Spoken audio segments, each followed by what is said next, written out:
Alam mo yung pag sinabi ko kasi flood control, alam na ho ng lahat ng congressman yan. Pera-pera lang po lahat yan. Ang mastermind dyan, kung sino may hawak ng pondo at may control dun sa district engineer. Sino ba yon? Sino? Hindi nga, anong pwestong buhaya? Congressman!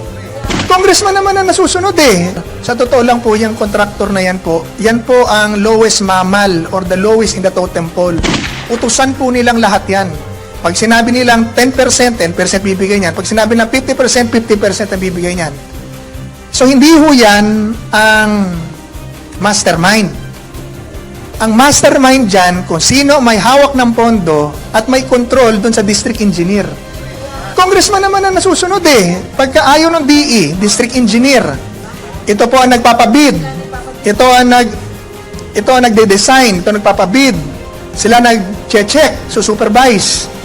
Pero pag hindi sumusunod, yung district engineer doon sa congressman, papalitan yan. Sino naglalabas ng pondo? Sino nagdadala ng pondo? Congressman din. So, sino ang powerful? Yung contractor, yung congressman, o DE? Yung congressman. Pero huwag ka magsasalita masama sa congressman, tatawagin ka sa Quadcom. Kailangan malaman ng taong bayan para magkaroon ng standard. Dahil for that 6 years na administrasyon ng Pangulong Duterte, nakatikim ang Pilipino ng pwede pala to at ano ang dapat. The Duterte administration led by President Rodrigo Duterte has set the standard and has given the goal for the Philippines. Ano bang pwede natin gawin para umayos ang Pilipinas and for all the limitations, yung mga bagay na hindi po natin natapos. Example, ang korupsyon, ang krimen at ang droga. Lagi naman po nandyan yan eh. Hindi po mawawala yan. Pero yung level ng kanilang presence, nababawasan po yan pag ang gobyerno ay tunay na nagtatrabaho na labanan ito. Yun po nakita natin sa administrasyon ng Pangulong Duterte. Noon po, takot ang kriminal, takot ang korap, takot ang drogista sa gobyerno ni Duterte. Ngayon po, yung mga korap bumuo ng Quadcom para takutin ang lahat ng kalaban na nagbubunyag ng korupsyon. Dati ang takot yung korap, ngayon ang matapang na yung korap. Dati takot ang durugista, nung isang buwan may pinatay ng PIDEA. At kung wala po tayong gobyerno na tatayo sa mga pinaglalabang ito, saan patatakbo ang tao? Ba't pa tayo nagtayo ng gobyerno?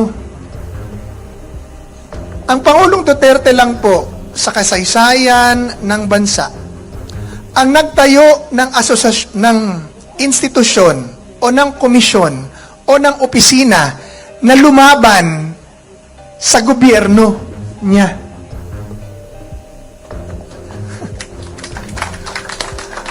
Pag nagtayo ho kayo ng anti-corruption, anti-red tape office, ang hinahabol po niyan ay yung gobyerno mismo. Ngayon, yung gobyerno nangahabol sa tao. Kung totoo po, ay ipaki-flash ang Duterte Legacy, di pakita natin po ang ginawa ng PACC. Pag binilang niya, 13,000 cases po ang inaksyonan namin. 6 years. Mahigit. 272, ito. 272 counts of malversation against, hindi ko makita rito, pero 200 mahigit, 250, almost 250 high-ranking government officials, secretary level, undersecretaries, generals, ang amin pong kinasuhan sa ombudsman. 24 ang amin pong pinakulong. Pinatanggal namin 700 through the President.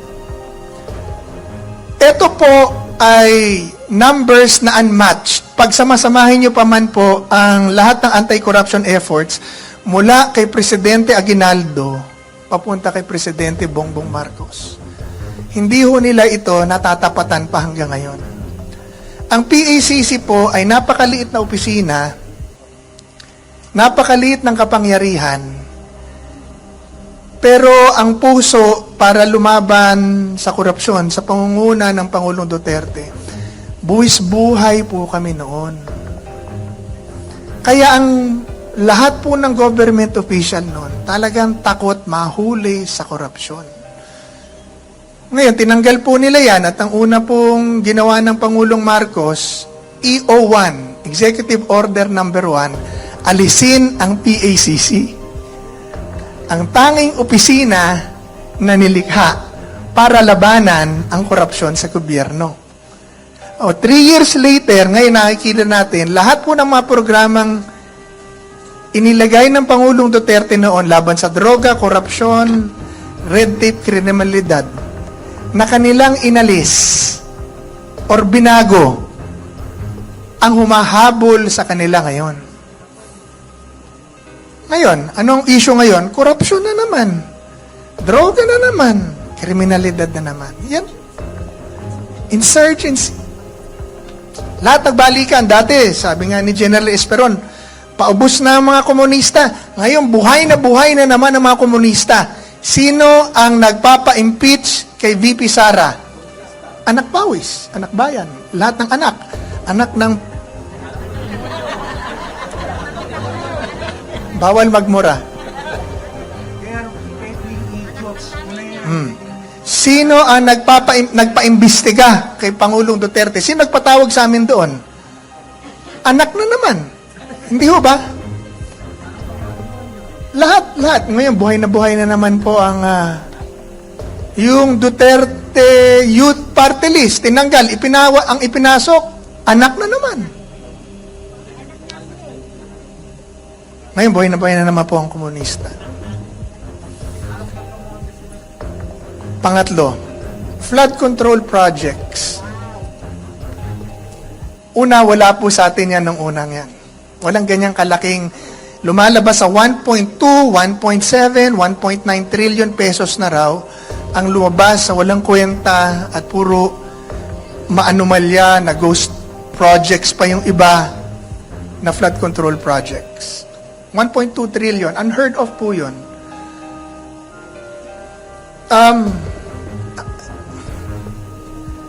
Bakit hindi ho alam mo yung pag sinabi ko kasi flood control, alam na ho ng lahat ng congressman yan. Pera-pera lang po lahat yan. Ngayon, ang buong Pilipinas involved na sa investigasyon ng flood control. Pati Pangulong Marcos, Pangulo ng Pilipinas, nando na nag-check nung baha, flood control projects. Ang Senado nag-iimbestiga na ng proseso, ng kontrobersya. Ang Kongreso, ang taong bayan are all involved. Buong Pilipinas na po nag-iimbestiga ng flood control projects. Nung may PACC lang po ang gumagawa nun. And the rest can do what their job is. Meron tayong build. Kasi yung mga cabinet members noon, mga opisyal, especially the cabinet members, because under direct direction po ni Presidente Duterte yan, can do positive things within their mandate. Secretary Art was doing build all the way. Si Secretary Lambino was doing economic development all the way in Cagayan. Kasi merong mga opisina na nagbabantay. Alam niyo po ito, walang biro ito. Tanungin niyo po ang customs. Pag dumating po kami doon noon, kalahati ng opisina umuuwi sa takot. Walang biro po yan. Pag dumating ako doon, mahilig po kami sa PACC mag-alaga ng takot. Alam niyo, alaga ng takot? Yung tatakutin mo na tatakutin para hindi gawa na masama. So, laging inaalagaan mo sa takot. Ang DPWH, ganyan din po yan. Kung meron man pong korupsyon noon, hindi ganito kalaki. Yun po ang puntos ko. Hindi po ganito kalaki. Tatlo lang po yan na isinulong ng Pangulong Duterte kaya natin siya minahal, sinamahan at nagustuhan. Labanan ng droga, labanan ng korupsyon, labanan ng krimen. Ngayon, sa nangyayari po ngayon, in one way, natutuwa ako kasi now they realize, the government realized na, hey, we have to fight corruption. Ngayon, nakikita natin na ang Senado, ang Kongreso, nag-uumpugan. Senado lang naman talaga ang kamatch niyan eh. Ang Presidente, binubunyag. Pero hindi pa siya tumatawid sa kontraktor. Sa totoo lang po, yung kontraktor na yan po ang lowest mammal or the lowest in the totem pole. Utusan po nilang lahat yan. Pag sinabi nilang 10%, 10% bibigay niyan. Pag sinabi nilang 50%, 50% ang bibigay niyan. So, hindi ho yan ang mastermind. Ang mastermind dyan, kung sino may hawak ng pondo at may control dun sa district engineer. Sino ba yon? Sino? Buaya. Hindi nga, anong pwesto ng buhaya? Congressman. Congressman naman ang nasusunod eh. Pagka ayaw ng DE, district engineer, ito po ang nagpapabid. Ito ang nagde-design, ito nagpapabid. Sila nag-check, supervise. Pero pag hindi sumusunod, yung district engineer doon sa congressman, papalitan yan. Sino naglalabas ng pondo? Sino nagdadala ng pondo? Congressman din. So, sino ang powerful? Yung contractor, yung congressman, o DE? Yung congressman. Pero huwag ka magsasalita masama sa congressman, tatawagin ka sa Quadcom. Dito, tatawagin mo ako sa Quadcom. Pagtatanggol nyo kami. Opo, okay lang eh. Tatay ko, 12 years na kulong eh. Sarap ng kulungan nila ron, naka-aircon ka pa. At pag kinulong po nila ako for doing what is right, I will consider that as a chip on my shoulder because totoo ang ginawa ko.